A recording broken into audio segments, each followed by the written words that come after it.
So I'll make that bag. Got a lot of dreams that I'll make come true. Got a lot of things that I wanna do. Got a lot of goals that I wanna prove. And there's not a lot of time, so I gotta make moves.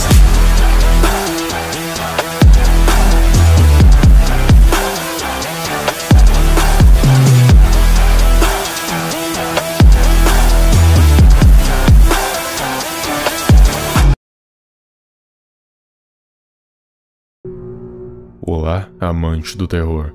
Hoje vamos falar sobre That's No Moon, um dos titãs, não ilustrado por Trevor, mas sim por Random Stuff Animations, do Reddit do Trevor Henderson. Portanto, eu vou considerar como um dos...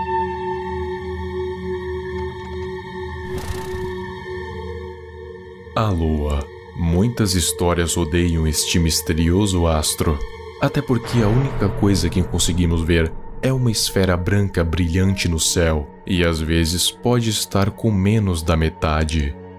Imagine que você está em uma noite, ou até em uma manhã tranquila, observando a querida lua, mas aí você olha atentamente para aquele ponto branco no céu e percebe que ele está fazendo pequenos movimentos irregulares. Mais atentamente, você percebe que algo está junto da lua, e depois você percebe que aquilo, na verdade, não é uma lua.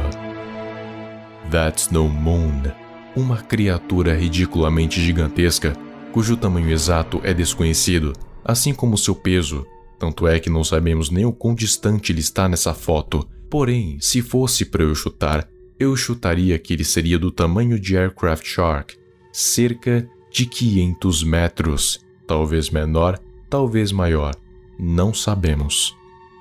Ele tinha a aparência de um peixe-diabo negro, uma criatura abissal, ou seja, que vive no fundo do mar, onde a luz do sol não chega e a pressão é tanta que as criaturas que vivem lá embaixo são totalmente deformadas, se tornando monstros dignos de filme de terror.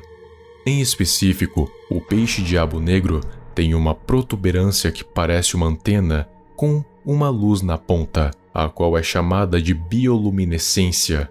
Essa luz serve para atrair as suas presas, já que no fundo do mar é um completo breu. Um ponto de luz chamaria a atenção, e quando os peixes chegam perto, estão bem próximos da boca cheia de dentes afiados do diabo negro. That's No Moon seria a mesma coisa, só que em vez do mar, ele caça na terra, e ele seria quase um parente de Aircraft Shark e Mantas, pois também é uma criatura marinha, gigante e voadora.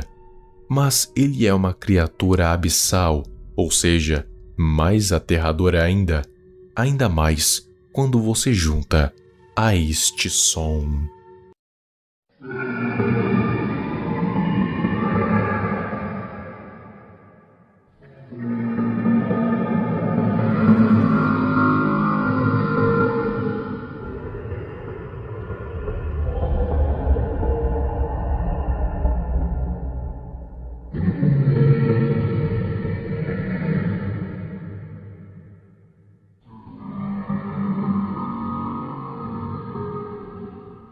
Existe uma história que de início pode não ter muito a ver com fotografia, mas depois vocês vão ver do que se trata. Havia um homem que morava em uma casa no campo. Ele tinha 7 cães de guarda, que quando avistavam qualquer coisa que poderia ser uma ameaça, eles latiam até que a coisa fosse embora. Mas seu dono sempre sabia distinguir os latidos dos seus cachorros pelo tom. Sabia quando era um esquilo ou quando era alguma pessoa que possivelmente queria invadir a casa. Só que algumas vezes, os cachorros latiam de uma maneira totalmente diferente para algo que eles não pareciam conhecer. Eles pareciam latir de medo. 7 cães de guarda com medo de algo? O que poderia ser?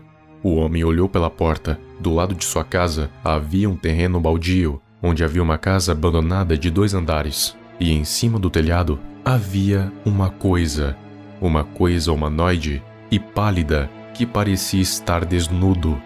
Seus braços pareciam galhos de uma árvore e as suas pernas eram finas e secas. Aquilo então, de repente, pulou do 2º andar e quando caiu no chão, levou os braços até a barriga e começou a se contorcer, parecendo estar com muita dor, até que ele se levantou, olhou para o homem na porta e disparou em sua direção. Só que agora de forma quadrúpede, e os cachorros não fizeram nada, pois estavam paralisados de medo, apesar de serem cães de guarda. A coisa cravou os galhos na perna do homem e ele ficou inconsciente. Depois que acordou, sentiu uma sensação de vazio no estômago, como se ele não comesse há dias, e o seu corpo começou a mutar. Seus ossos pareciam estar se esticando. E depois de tudo isso, ele se olhou no espelho e viu que se tornou igual àquela criatura que o atacara. E o mais estranho é que ele sentiu uma vontade imensa de olhar para a lua e adorá-la.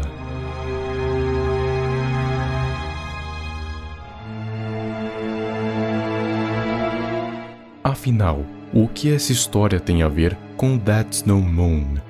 Simples, há um tipo de criatura no universo de Trevor Henderson chamada Moon Worshipper, ou Adorador da Lua. São criaturas com as mesmas características citadas na história, e eles são sempre vistos à noite, adorando e reverenciando a lua.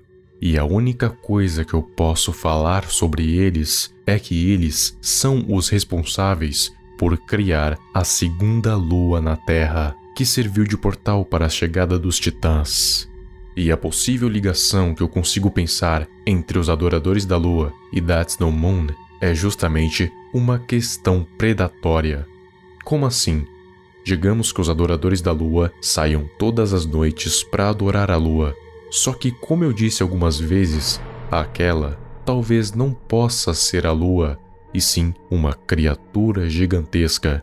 E ao meu ver, e é claro, apenas uma teoria, That's No Moon não busca fazer mal algum para a humanidade, mas ele deseja atrair justamente os adoradores da lua para devorá-los e erradicá-los da face da terra.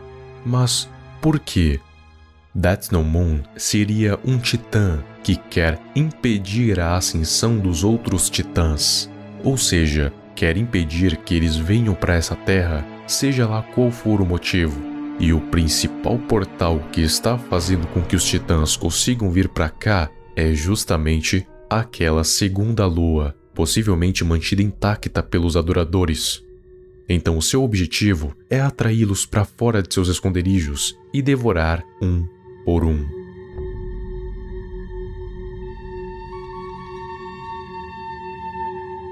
Porém, eles não iriam assim tão fácil. Na legenda desta imagem diz o seguinte: eles não incomodaram ninguém, eles só saíam nas noites de lua cheia e brilhante, faziam a sua adoração. Apenas alguns danos materiais. Só descobrimos muito mais tarde do que eles falavam, o que traziam em nossa direção, como uma luz na costa brilhando em meio ao mar agitado. Ela diz que os adoradores não faziam mal a ninguém, porém, algo me diz que depois que eles começaram a ser erradicados por That's No Moon, tiveram que tomar medidas drásticas para continuarem existindo. Eles passaram a infectar os humanos para que se tornassem iguais a eles e passassem a adorar a lua, ou melhor, a segunda lua, porque parece que para ela continuar existindo, os adoradores também precisam existir. Então ficam duas questões.